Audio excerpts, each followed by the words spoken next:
What's up, y'all? Welcome to Dolphins Daily, your daily dose of Dolphins content with me, Chris Kane, and we're here to talk about what else? Dolphins. So, if you watch this show, I said weeks ago, almost a month ago, this hasn't even been around for a month. It was weeks ago that I thought Marcus Mariota would be a great option for backup quarterback. He's backing up Jaden Daniels right now in Washington. He's been a pro, better body, as a run pass threat. I put that out there like 2 weeks ago. Nobody heard it. No one said anything. It was just floating in space. Then the GOAT himself, Adam Schefter, came through and said basically exactly what I said. And now this is like breaking news. Everybody's talking about, yo, man, Mariota could be in Miami. I'm like, hey, dog, on Dolphins Daily, we was already on that. I'll tell you what Adam Schefter said. I got no beef with Adam Schefter, but let's just see what he said. He was on the Pat McAfee podcast, and he said, I'll tell you where else Marcus Mariota is going to be an option. In Miami with Tua, his good friend Tua. He'll be an option there. So there could be a little bit of interest in Marcus Mariota between the Miami Dolphins and Chip Kelly and the Las Vegas Raiders. He's going to have some interesting choices this offseason. I mean, hey, who said it? I'm not taking a victory lap. Well, I guess it'll only be a victory lap if he actually comes to Miami. But I said it. And listen, Marcus, I'm here. I know we've been talking about drafting young guys and maybe Jackson Dart and Jalen Milroe, but having a pro who's been relatively healthy, better body, already friends with Tua, seems to be cool being a backup. You want to go to Vegas? Or do you want to come to Miami? Yeah, Vegas. Miami. Come on, baby. We going back up QB fishing, and we pulled ourselves a Mariota. That's what I'm talking about, man. Come on down. You got it. You and Tua are already friends. It's likely Tua's not going to play every game, so you're going to really get some burn. Vegas is drafting the quarterback. They told everybody, we're going to get us a future franchise guy. If they got to trade down because they missed the top two, they'll trade down and get Dart somewhere in the middle of the draft. They're going to get their franchise guy. You just played behind a rookie all year. I know you were cool doing quarterback sneaks and letting Jada just live his life, but do you want to do that again in Vegas, dog? And Chip Kelly's the OC. He's not even the head coach, so who knows if Pete Carroll might pull the rug from under you at some point. You come to Miami, you know good and well Coach McDaniel's going to have a Tua and Mariota package. Y'all both on the field at the same time. Tua face that he's running back, hand the ball to you, you hand the ball back. It's going to be some fun stuff, and you get to live in Miami. Marcus, you know what you should do. You know. And listen, am I biased? Yeah, 100%. But also, it makes sense. No state tax, warm weather, Tua, backup, good coach. They're going to be packages. I think even if Tua plays the whole year, I would think that there will be packages just for Mariota. RPO on 4th and 2. Come on, big dog. It's all you. You don't want to go to Vegas.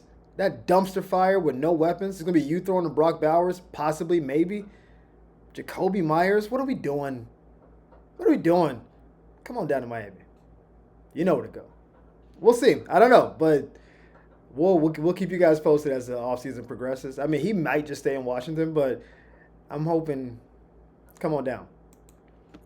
Now, the biggest bombshell news in the NFL recently, besides Justin Tucker, which we're not going to get into on this podcast, is Myles Garrett requesting a trade. Now, if you don't know who Myles Garrett is, you have not been watching football. Myles Garrett is a wrecking show. I think Myles Garrett is the second best DM behind TJ Watt. I think, you can add in Parsons and Bosa, and you can start going on the list. I think Myles Garrett is an absolute wrecking machine. He is super durable. He gets double teamed. He's super productive. Seems like a decent character dude. Big fan of Myles Garrett. He wants to win. Not going to win in Cleveland. Good coach. Solid players, honestly. They've had solid players for like 3-4 years. They're not winning. First of all, their division is murderer's row. You got to go against L-Jack, Burrow, and then just the Steelers organization every year. Bro, I mean, that's year in and year out just the hardest games to play. And those teams have better quarterbacks than you. So, what are we doing? So he wants to get traded. I'm hearing some San Francisco talk, and that makes no sense to me whatsoever. I don't know how they could possibly have money.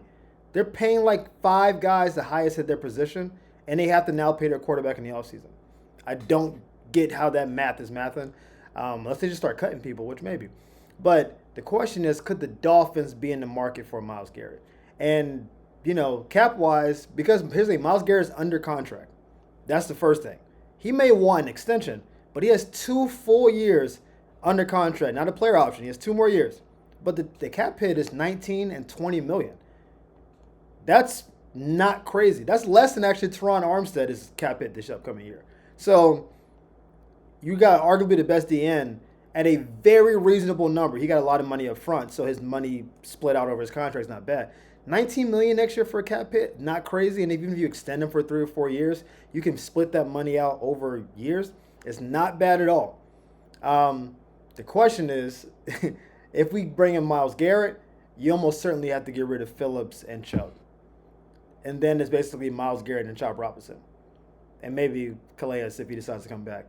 And do you want to go for with this ultra alpha DN and this young guy who you assume will be on the rise? Or kind of bet on 2 guys that have never been healthy? Jalen Phillips has been looking great, like in his recovery, his rehab. He's looked really good. But he looked really good last year. Then he got hurt. And the year before that, he got hurt. So it's like, Bradley Chubb didn't even play this year. So we think he's gonna just come back next year and just be like that dude. Maybe. He could. Guys have been hurt for a year, come back and been strong. We've seen injuries. People bounce back better from injuries. We've seen it. I think Myles Garrett is a generational future Hall of Fame level guy. I don't think Bradley Chubb is that, and I don't think Jalen Phillips will ever get there. I can see Jalen Phillips being a Pro Bowler. Bradley Chubb has already been a Pro Bowler. Myles Garrett, if he has 5 more years like he just got done having, he will be in the discussion for like top 5 to 10 DN of all time. I think he's that good, that impressive. Now, he may not have a Super Bowl. I think he has 1 Defensive Player of the Year. He may be 2, but he could have won multiple times. I think he's a dude. I personally have him rated super high. And if there's a possibility at all of getting him, I'm taking a chance. I don't like putting money into injury-prone players, personally, because I think it usually doesn't work out for you. We saw the Drew Brees situation, and that didn't work out for the team. So for every Drew Brees, there's like 10 other guys that, he gets hurt all the time, but maybe, and then they get hurt, and you're like, maybe not. So if there's any chance of getting Myles Garrett, I think we should take the plunge. I'm very much pro that. I like Jalen Phillips a good deal. Bradley Chubb, I'm kind of out on because he just literally didn't play this year. And he never really lived up to the money. I'm not the biggest Bradley Chubb guy. But if we get Myles Garrett down in Miami on a defense where you can kind of just roam free, I think it'd be crazy. They didn't even list Miami as like a top destination for him. He said he wants to win Super Bowls. He wants to compete. And the Dolphins did not make the playoffs this year. So it seems like we're on the outside looking in. But maybe the state tax thing is a thing, or maybe just the lifestyle's a thing. We'll see. I think if there's any possibility, we should go for it. And finally, we've talked about Javon Holland a lot this offseason because he's our prize safety.